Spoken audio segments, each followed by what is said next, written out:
Hi everyone. Today I am back. It's been very difficult for me to get back into doing videos, but it's always something that I want to do, and something that I've been wanting to talk about a lot recently is something that deeply, heavily affects me, and it's something that if there was anybody else out there that happens to come across this video who suffers with something similar, I sort of want to do this as a reassurance to those people, because what I want to talk about is executive dysfunction. I have written some things down, which I usually don't, but just to sort of like help me get myself in order and organised. So let's just crack on. So executive dysfunction, as you can probably tell by the dysfunction part, is a dysfunction of your executive functions. So what all of that means is executive dysfunction is a behavioural symptom that disrupts executive functions. So there are these executive functions are a theoretical construct representing a range of cognitive processes that regulate and control and manage other cognitive processes, which kind of sounds like I'm not really saying anything. It's a cognitive process that controls other cognitive processes. So what that can look like is impairment in goal forming, working memory, goal-directed action, attention, response inhibition, self-motivation, set shifting, many different other things that are all under the executive functioning banner. Basically, with executive dysfunction, you can struggle with many symptoms, but most commonly, the most common executive dysfunctioning symptoms are issues and impairment with planning, organising, initiating tasks, and regulating emotions. So all of these are things that I recognise under the ADHD bracket, because executive dysfunction is very common with those with ADHD. I think there might be other reasons or ways you can have an executive dysfunction. So I'll just quickly go back to that. Like, your brain struggles with things like planning and initiating tasks and regulating emotions. It's sort of like your organisation system is the way that I think about it. And again, I'm not a doctor, I'm not a specialist, so please consider what I say to not be professional. I'm just sharing my own understanding. But it's where your brain just doesn't function properly, and I think that it can affect people varying amounts. Obviously, there are ways of managing and helping and supporting this. A lot of the tips and tricks and hacks and things for ADHD often is supporting executive dysfunction, but it isn't as simple as not wanting to do something. It's a real painful experience. So the main thing and the main reason I wanted to talk about this is because I have struggled with this for as long as I can remember, and I struggle with calling myself lazy, and constantly saying, why aren't you doing it? Why can't you just do the thing? And it's very cultural, and it's really helpful. It can be really helpful in a lot of cases, and for a lot of people, all of the terms of phrases like, don't give up, you can do it, and you can do anything if you put your mind to it, perseverance, discipline, nothing's impossible, things like that they've made me feel more painful, because when you're really struggling and it seems like as simple as just do the thing, and especially when a lot of other people don't understand. So the thing with ADHD and executive dysfunction is that it isn't laziness. So if you're somebody who's struggling with this, you're not lazy. You are not lazy. It is very different from laziness. When I was researching for this video, I found somebody had written something quite a while ago, but they explained it really well, and maybe I'll link that in the description for if anybody who's struggling with executive dysfunction, reading it can be quite validating, and that's kind of why I wanted to do this as well. But one of the main points on there that meant a lot to me was neurotypical people just have to want something enough. Laziness is just not wanting it enough in that moment. ADHD people might really want to do something, but they can't get their brain to enable them to do it. So the difference that I always think about and have to remember is, if it was just laziness, if it was just me not wanting it, me not trying hard enough, I wouldn't be so miserable. I would not do the thing, whatever the thing is in this situation, and I would feel fine about it. So what I experience is wanting so hard to do something, wanting really hard to be part of the community, to do volunteering. I would love to be employed. Wanting to things, for example, like plan for somebody's birthday,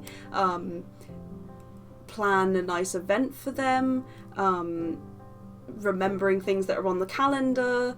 There are some things that it feels really, really painful and sad when I can't do them. And one of the ways that some ADHD people try to explain this to neurotypical people, so people who don't experience executive dysfunction, it's like, you're perfectly able-bodied. It's something you can do. It's something you might have done yesterday, but you can't do it right now in this moment because your brain won't let you. Basically, your brain doesn't have the kit to help you to do it. And it's like saying to somebody, hey, look, here's a cooktop, a hob, a stovetop, whatever it might be. When it's off, you can put your hand on it, you can touch it, and you can clean it.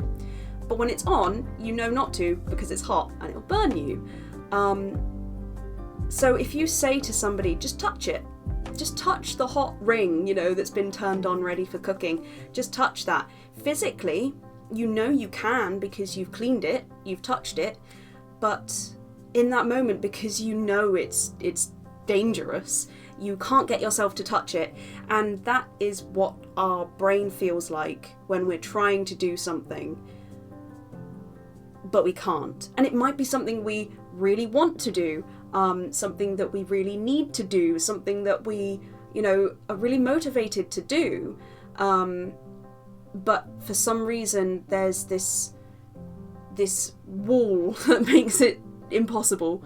And I say impossible, I don't obviously mean impossible, because physically we're able, unless obviously somebody is disabled. You get what I mean? But it's not that you're lazy. It's not that, we're just putting it off and can't be bothered or don't care. I mean, obviously ADHD affects things like relationships and keeping on contact with people and remembering events and all this sort of thing. But the main one that I really struggle with is this motivation, is doing something. I mean, I wanted to do this video earlier. I've wanted to get, back to doing videos many times, and I'm so keen to. The drive is there, but it just keeps not happening. And I think it's been really, really important for me to accept the disability that this is. It's not just, I have ADHD and it's just, I'm a bit hyperactive and, that sort of thing.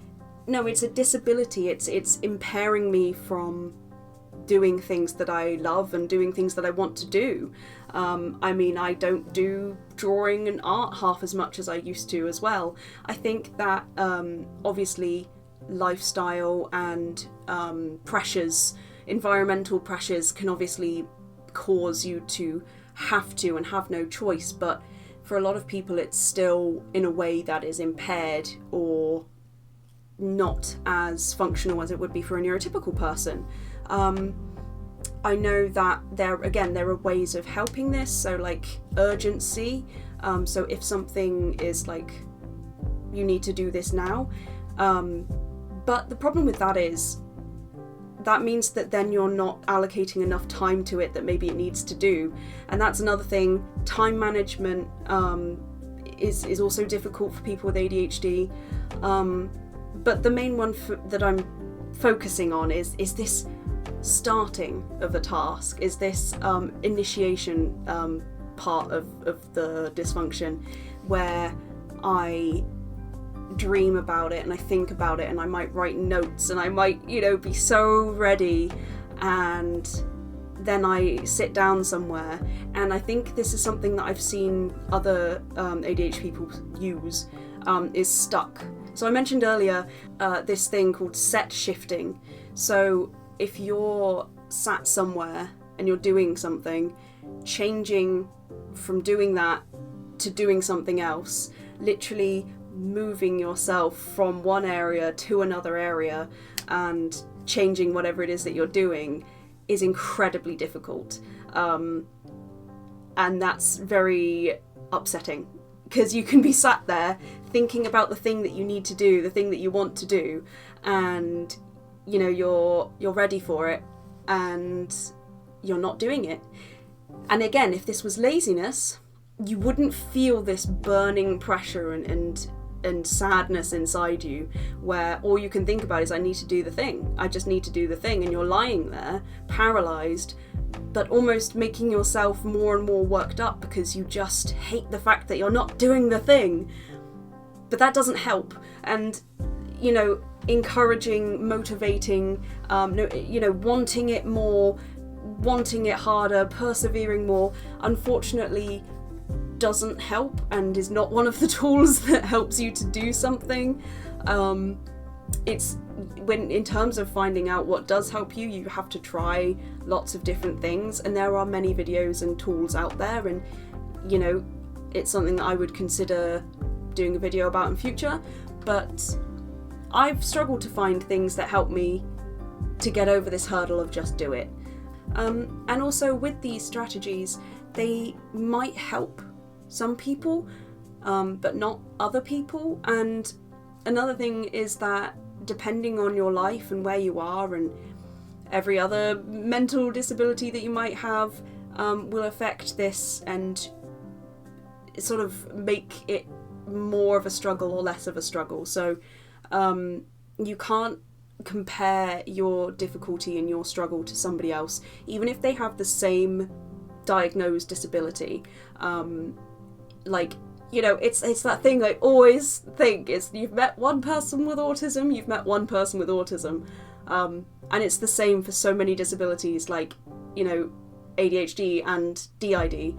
Like, everybody's different, and if you are diagnosed with ADHD and you know somebody who's also diagnosed with ADHD, and yet they have a YouTube channel and they're on it, they're working, they've got a life, they've all this stuff together, that doesn't mean that you're failing, just because you have the same diagnosis but you're not doing as well by comparison to your, by your own metric. Like, it's something I have to try and catch myself, is, comparing myself to other people who also have ADHD and DID or something, and thinking, oh, well, I'm not doing as well as they are. But everybody's different, and your disabilities will affect you differently. And it comes back to the thing that's basically at the root of my channel, which is, to try and be kind to yourself. And I will always harp on about this in most of my videos, talking to yourself. When you're feeling that frustration of like, oh, I just do the thing, it shouldn't be that difficult, it's just get up, just do the thing. It's not, I've done it before, why can I not do it right now? I'm just being lazy. Just to take a moment to say, hey, I understand why you're saying that. You know, you're trying to protect me, and you're trying to use what we've heard and what we've, you know, internalized from the world, and, you know, that it is you know, that we are capable, and, you know, just do it. So I understand why you're saying that, but we are disabled, and it's okay for us to struggle. We will find a way to do it in time, but right now the most important thing is that we're soft to ourselves and that we truly love ourselves, and to just forgive the fact that we haven't done it. I will quickly say that obviously if this is affecting you a lot, like, try and get some kind of therapy, some kind of support to help with ADHD, but also if you're affecting other people in your life, maybe that you live with, maybe partners, that, you know, being kind to yourself still means being accountable, and maybe, you know, you can work together with those people, or you can let them know that you're struggling, but the main important thing is to not give up and keep trying. You might take a long time to find something that works for you, but to keep trying and not lose hope. I mean, another thing that's really important to think about is that, like, as with life, everything fluctuates, and you might be in a period of your life where your executive dysfunction is affecting you far more, and maybe life changes or different circumstances might change how easy or difficult it is for you to deal with those dysfunctions. So I think the main thing is you're not lazy, and it's not the same as, you know, oh, everybody struggles to do their laundry, you know, like everybody struggles to wash the dishes, you know, doing housework, washing up, those sort of things, like vacuuming. Everybody struggles to do those things. Don't take in everybody saying, oh, well, I struggle to do that, but I still manage to.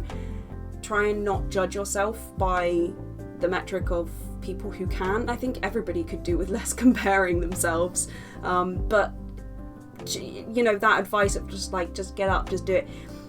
There's a lot of advice that gets offered to neurodivergent people who have probably already considered that advice. That's the thing for anybody who's neurotypical, who might be watching, is just be kind to those people with ADHD and executive dysfunction. Offer them a bit of understanding and grace, and try and help them, support them, because sometimes having somebody's support and somebody's help can really make all the difference.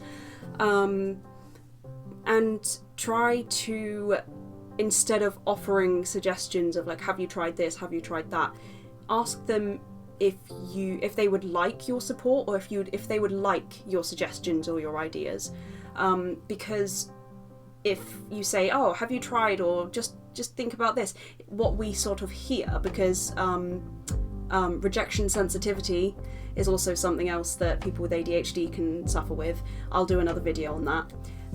What we hear is, you're not trying hard enough.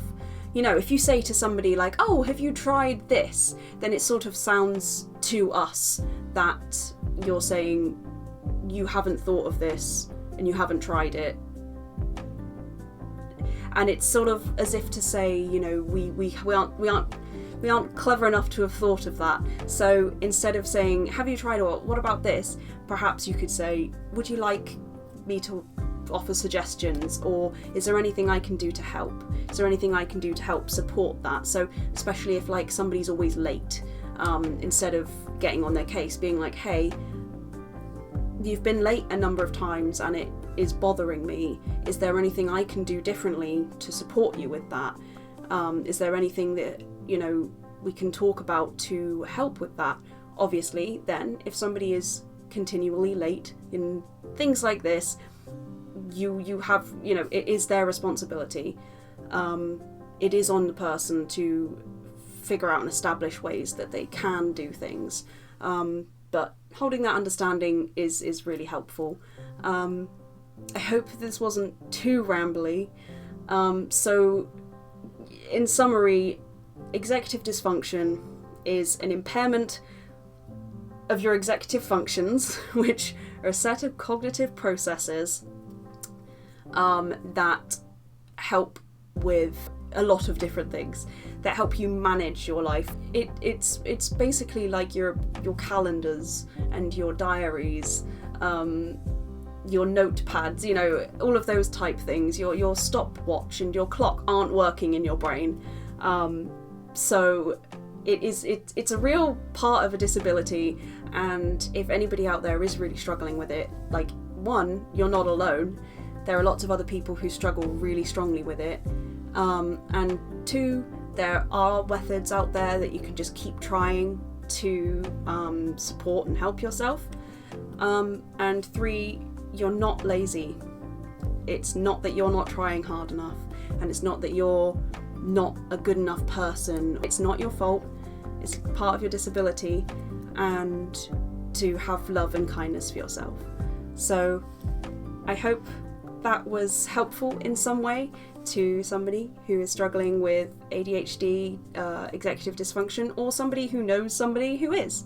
But either way, I really hope that the rest of your day goes well, and thank you so much for watching, and I shall see you in another video. Bye!